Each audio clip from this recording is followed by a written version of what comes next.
नमस्कार बच्चों, इस YouTube चैनल पर राजेश सर आपका स्वागत करते हैं। आज अपन प्रैक्टिस टेस्ट पेपर 8वां लेकर आए हैं। लेसन नंबर 10 के इसमें इंपॉर्टेंट क्वेश्चंस हैं। 12th एग्रीकल्चर केमिस्ट्री का जो चैप्टर 10 है उसकी अपन बात करेंगे। उसमें कुछ इंपॉर्टेंट प्रश्न हैं जो मैंने आपके सामने पेश किए हैं।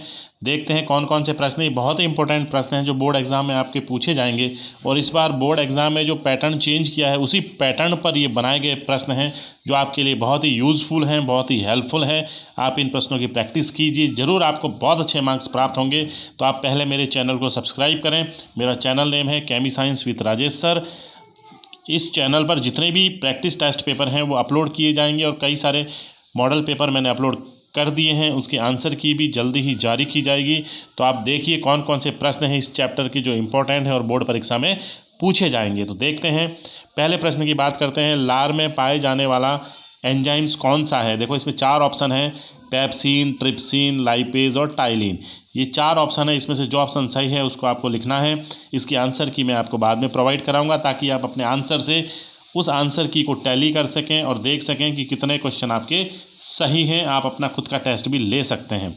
अगला क्वेश्चन देखते हैं। निम्न में से प्राकृतिक परिरक्षक कौन सा है? सोडियम बेंजोएट, सॉर्बेट, चीनी या पैराबेंस? जो भी ऑप्शन सही है वो आपको इसमें टिक करना है। अगला क्वेश्चन है क्वेश्चन नंबर 3। निम्न में से कौन पॉलीसैकेराइड नहीं है? स्टार्च, ग्लाइकोजन, सेलुलोज या माल्टोज? इस तरह के क्वेश्चन जो आपको बोर्ड एग्जाम ने जो मॉडल पेपर दिया था उसमें भी प्रश्न पूछे गए थे। ये वाला प्रश्न भी उसमें पूछा गया था। तो अगला प्रश्न देखते हैं। निम्न में से वसा विलय विटामिन नहीं है, यानी कौन सा ऐसा विटामिन है जो वसा में घुलनशील नहीं होता? अगला प्रश्न है। एटीपी के साथ युग्मन अभिक्रिया किस एंजाइम वर्ग द्वारा होती है? यानी कौन सा ऐसा एंजाइम है जो इस अभिक्रिया को संपन्न कराता है, उसका आपको उसका नाम लिखना है। अगला जो प्रश्न है बच्चों, प्रश्न नंबर 6। स्कर्वी रोग किस विटामिन की कमी से होता है? यहाँ विटामिन दिए गए हैं, उसका आंसर आपको लिखना है। अगला प्रश्न है। टमाटर सॉस चटनी में कौन से परिरक्षक का प्रयोग करते हैं? यानी कौन सा ऐसा परिरक्षक है जो इनको खराब होने से बचाता है? प्रश्न नंबर 8वें की अपन बात करते हैं। पेलेग्रा D3D यानी पेलेग्रा 3D जो रोग है वो किस विटामिन की कमी से होता है? प्रश्न नंबर 9 है। जैव रसायन का नाम किस वैज्ञानिक ने दिया? ये ऐसे प्रश्न हैं जिनका उत्तर आपको एक लाइन में लिखना है, यानी एक लाइन वाले आंसर्स हैं इसमें सारे। तो देखते हैं क्वेश्चन नंबर 10। जैव रसायन यानी बायोकेमिस्ट्री की परिभाषा लिखिए। कार्बोहाइड्रेट का सामान्य सूत्र लिखिए। कार्बोहाइड्रेट किसे कहते हैं इसके बारे में आपको लिखना है। मोनोसैकेराइड का रासायनिक सूत्र लिखिए। जो कार्बोहाइड्रेट किसे कहते हैं ये प्रश्न बोर्ड द्वारा जारी मॉडल पेपर में भी पूछा गया है बच्चों। अगला प्रश्न है। सबसे सरलतम मोनोसैकेराइड का उदाहरण लिखिए। प्रश्न नंबर 15। ओलिगोसैकेराइड की परिभाषा लिखिए। प्रश्न नंबर 16 है। डाइसैकेराइड का सामान्य सूत्र लिखिए। प्रश्न नंबर 17 है आपके सामने। ट्राइसैकेराइड तथा टेट्रासैकेराइड का एक एक उदाहरण लिखिए। गन्ने में पाई जाने वाली डाइसैकेराइड का नाम लिखिए। सुक्रोज किन मोनोसैकेराइड इकाइयों से मिलकर बनी होती है? वो इकाइयों के नाम आपको लिखने हैं इसमें। अगला प्रश्न है। दुग्ध शर्करा किसे कहते हैं? उसके बाद प्रश्न नंबर 21 है आपके सामने। माल्टोज की एकलक इकाइयों के नाम लिखिए। 2 मोनोसैकेराइड के मध्य कौन सा बंध पाया जाता है? उस बंध के बारे में आपको लिखना है।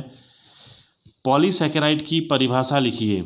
साधारण पॉलीसैकेराइड के कोई 3 उदाहरण लिखिए। पॉलीसैकेराइड का सामान्य सूत्र लिखिए। पॉलीसैकेराइड का जो सामान्य सूत्र होता है वो आपको लिखना है। जटिल पॉलीसैकेराइड के कोई 3 उदाहरण लिखिए। प्रकृति में सर्वाधिक मिलने वाला पॉलीसैकेराइड यानी कार्बनिक पदार्थ जो है वो कौन सा है?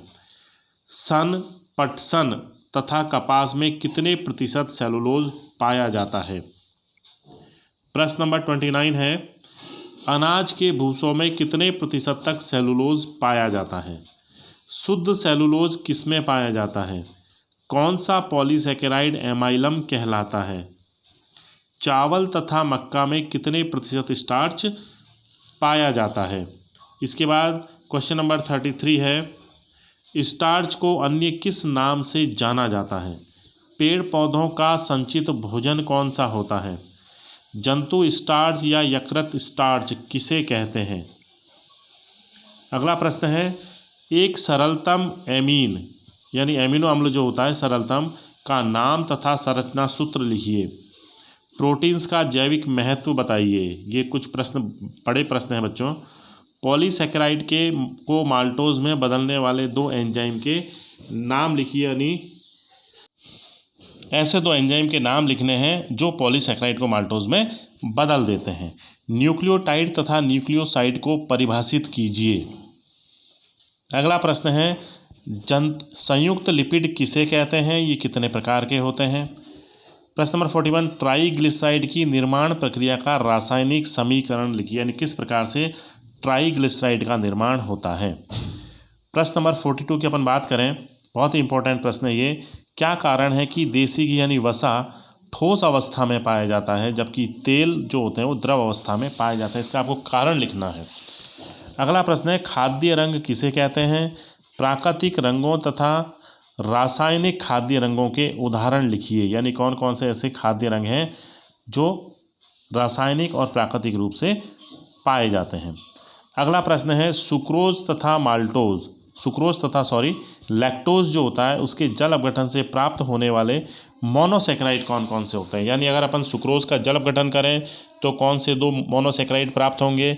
इसी प्रकार से लैक्टोज का जब जल अपघटन किया जाता है तो कौन से 2 मोनोसैकेराइड प्राप्त होते हैं, उनके नाम आपको लिखने हैं। अगला प्रश्न है, खाद्य परिरक्षक किसे कहते हैं। बिस्किट तथा पापड़ को संरक्षित करने के लिए कौन सा परिरक्षक काम में लेते हैं।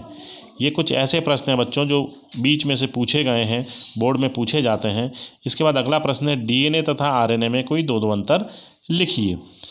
अगला प्रश्न है, एंजाइम की क्रियाविधि समझाइए। और जो इसका अंतिम प्रश्न है बच्चों, एंजाइमों को कुल कितने वर्गों में वर्गीकृत किया गया है, प्रत्येक का नाम लिखिए। तो ये कुछ इंपॉर्टेंट प्रश्न थे बच्चों इस चैप्टर 10 से संबंधित, बहुत ही इंपॉर्टेंट प्रश्न है जो बोर्ड में अवश्य पूछे जाएंगे। तो आप इनकी प्रैक्टिस कीजिए और मेरा चैनल केमी साइंस विद राजेश को सब्सक्राइब करना ना भूलें। इसको सब्सक्राइब करें ताकि आप इसी तरह के जो मॉडल पेपर हैं, बहुत अच्छे अच्छे प्रश्नों से बने हुए जो पेपर्स हैं उसकी आप प्रैक्टिस कर सकें। धन्यवाद।